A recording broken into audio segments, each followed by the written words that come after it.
नमस्कार, आपके साथ मैं हूं अर्पिता आर्य और आप देख रहे हैं सारा देश 100 खबरें। तो चलिए शुरुआत करते हैं इसके सिलसिले की। जम्मू कश्मीर के कुपवाड़ा जिले के दर्दपुरा में सेना और आतंकियों के बीच मुठभेड़ जारी है। सेना ने एक आतंकी को मार गिराया है। मंगलवार को सेना को दर्दपुरा में आतंकियों के छिपे होने की सूचना मिली। इसके बाद सेना ने पूरे इलाके की घेराबंदी कर आतंकियों की तलाशी का अभियान चलाया। तलाशी अभियान के दौरान ही छिपे हुए आतंकियों ने जवानों पर गोलियां भी चलाई, जिसके बाद जवानों ने भी जवाबी कार्रवाई की।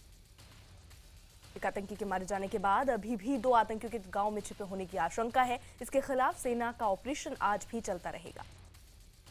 सेना के मुताबिक मारे गए आतंकी का नाम बिलाल भट्ट था, जो लश्कर से जुड़ा था। इस आतंकी के पास से एक AK-47 राइफल भी बरामद हुई। श्रीनगर में NIT के छात्रों पर मंगलवार को हुए लाठीचार्ज के बाद से हालात तनावपूर्ण है। जानकारी के मुताबिक पुलिस ने कैंपस के भीतर प्रदर्शन कर रहे छात्रों को दौड़ा कर पीटा। लाठीचार्ज में कुछ छात्रों को गंभीर चोटें भी लगी हैं। NIT में पढ़ रहे बाहरी राज्यों के करीब 500 छात्र अपनी मांगों के समर्थन में कैंपस के बाहर प्रदर्शन करना चाहते थे। पुलिस ने छात्रों को कैंपस से बाहर निकलने से रोका। इसी बीच तनाव बढ़ गया और पुलिस ने लाठीचार्ज शुरू कर दी। साथ ही आंसू गैस के गोले भी दागे।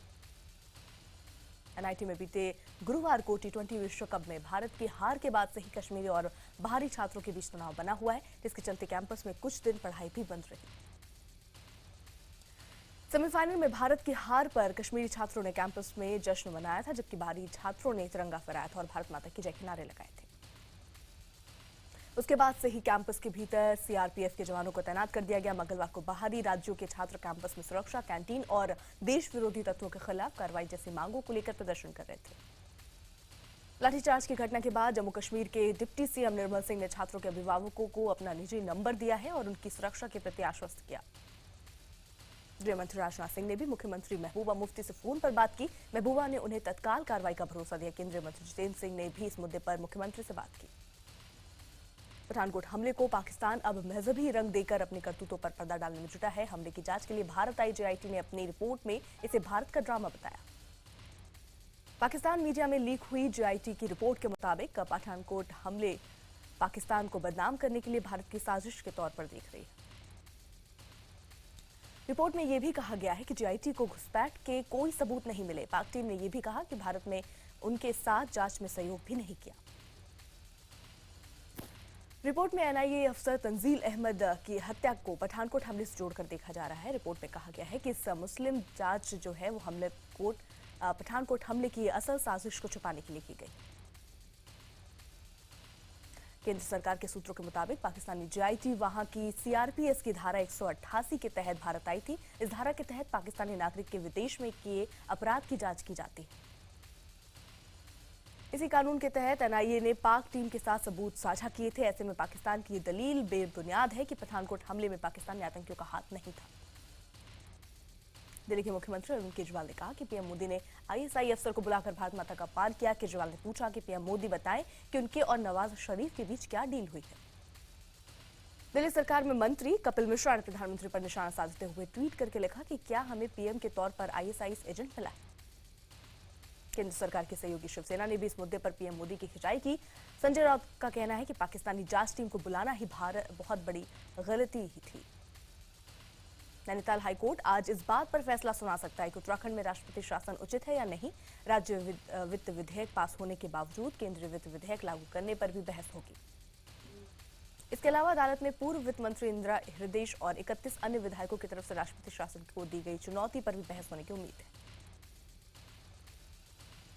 अदालत में बहस के दौरान केंद्र सरकार की तरफ से अटॉर्नी जनरल मुकुल रोहतगी और वरिष्ठ अधिवक्ता हरीश साल्वे के मौजूद होने की संभावना है, जबकि हरीश रावत की तरफ से कपिल सिब्बल और अभिषेक मनु सिंघवी पैरवी करेंगे।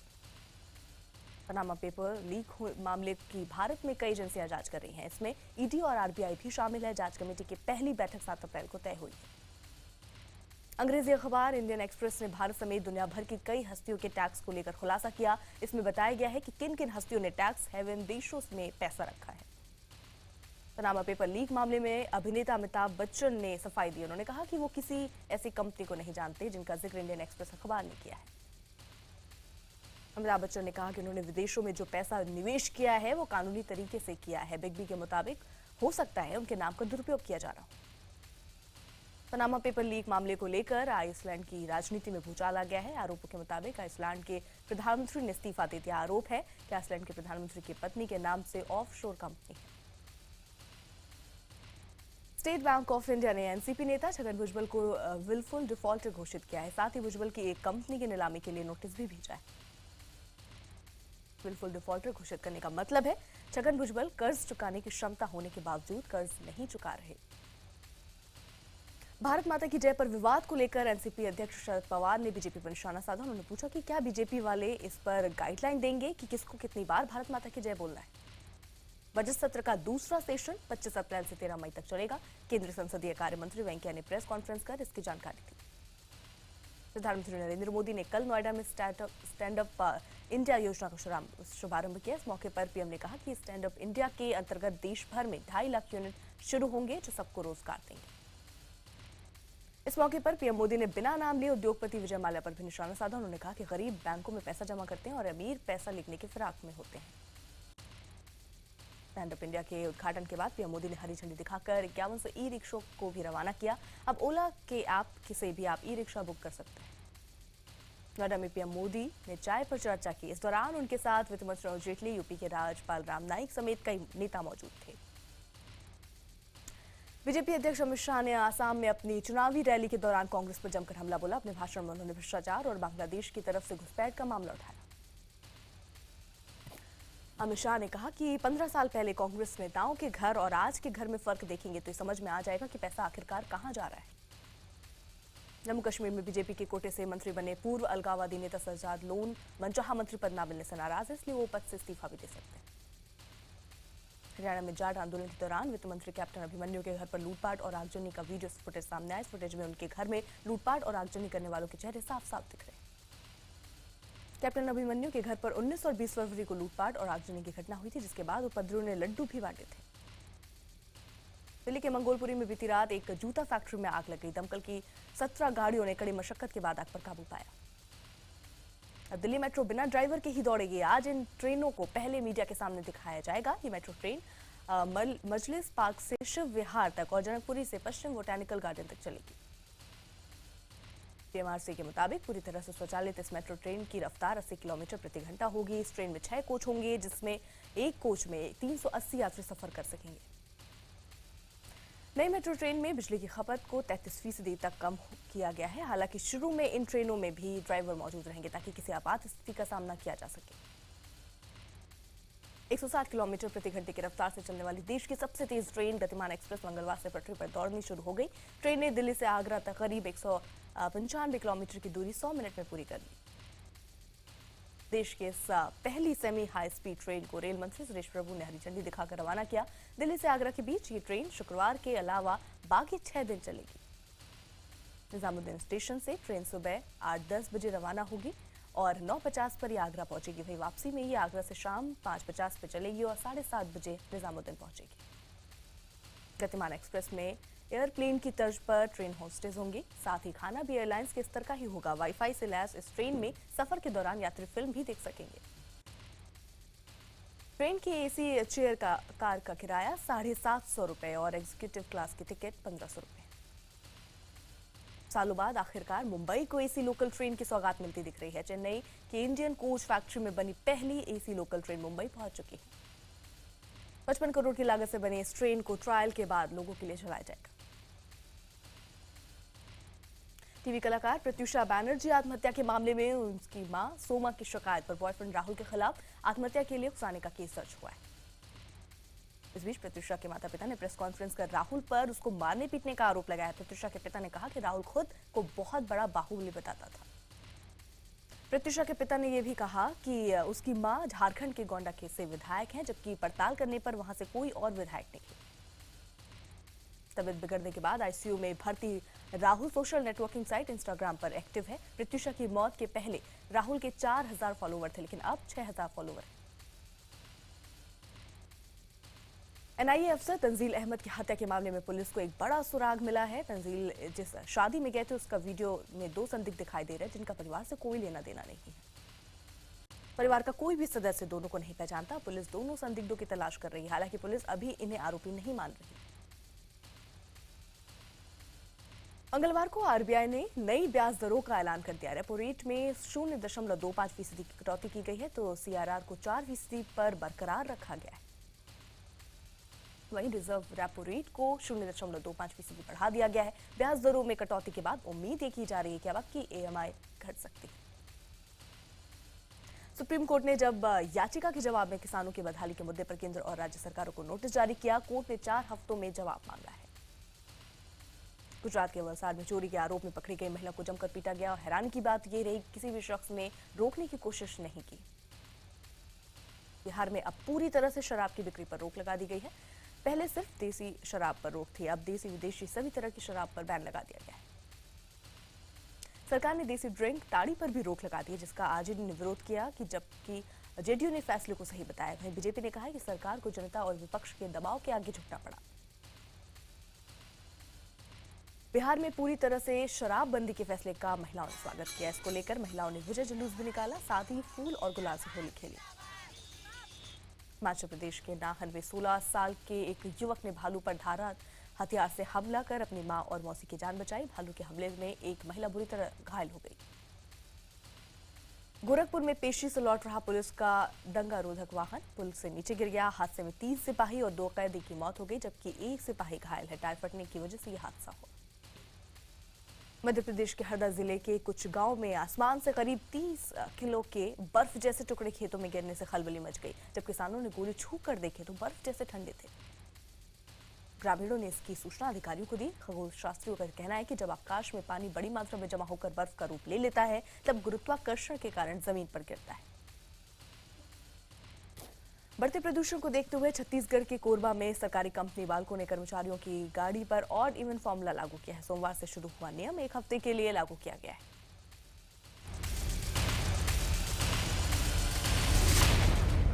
भोपाल के इंजीनियरिंग के छात्र कपिल सोनी ने सड़क दुर्घटना रोकने के लिए एक अनोखा डिवाइस बनाया। डिवाइस लगाने के बाद बिना हेलमेट पहने बाइक ही स्टार्ट नहीं होगी। और तो और हेलमेट अगर ड्राइवर ने शराब पी रखी होगी तो भी बाइक नहीं चलेगी। इस डिवाइस की लागत मात्र 1000 रुपए। उत्तर प्रदेश के अमरोहा में दिल्ली पुलिस के सिपाही को मंत्री जी के भतीजे की कार से टक्कर इतनी महंगी पड़ी कि उसे जेल जाना पड़ा। दरअसल गजरौला रेलवे क्रॉसिंग पर सिपाही की कार समाजवादी पार्टी के कैबिनेट मंत्री महबूब अली के भतीजे की कार से जाकर टकरा गई, जिसके बाद घनौना थाने के दरोगा ने सिपाही को जमकर पीटा। राजस्थान के चित्तौड़गढ़ में 3 नाबालिगों की पिटाई के मामले में पुलिस ने 6 लोगों को गिरफ्तार किया। चोरी की आशंका में नाबालिग ने बच्चों के कपड़े उतराकर उसकी पिटाई की थी। हैदराबाद में नेहरू पार्क में सेल्फी खींचने के चक्कर में एक लड़के की मौत हो गई। लड़का प्रतिबंधित जगह पर सेल्फी ले रहा था। 18 साल का मंजीत चौधरी बिहार का रहने वाला था। राजस्थान के बाड़मेर में जहरीली शराब पीने से 2 बीएसएफ जवानों समेत 13 लोगों की मौत का मामला सामने आया। वहीं 14 लोग अस्पताल में भर्ती। मध्य प्रदेश के उज्जैन में सिंहस्थ मेले में साधु संतों के अखाड़ों का प्रवेश शुरू हो गया है। मंगलवार को सबसे बड़े जूना अखाड़े की पेशवाई हुई। सिंहस्थ महाकुंभ 22 अप्रैल से शुरू होगा।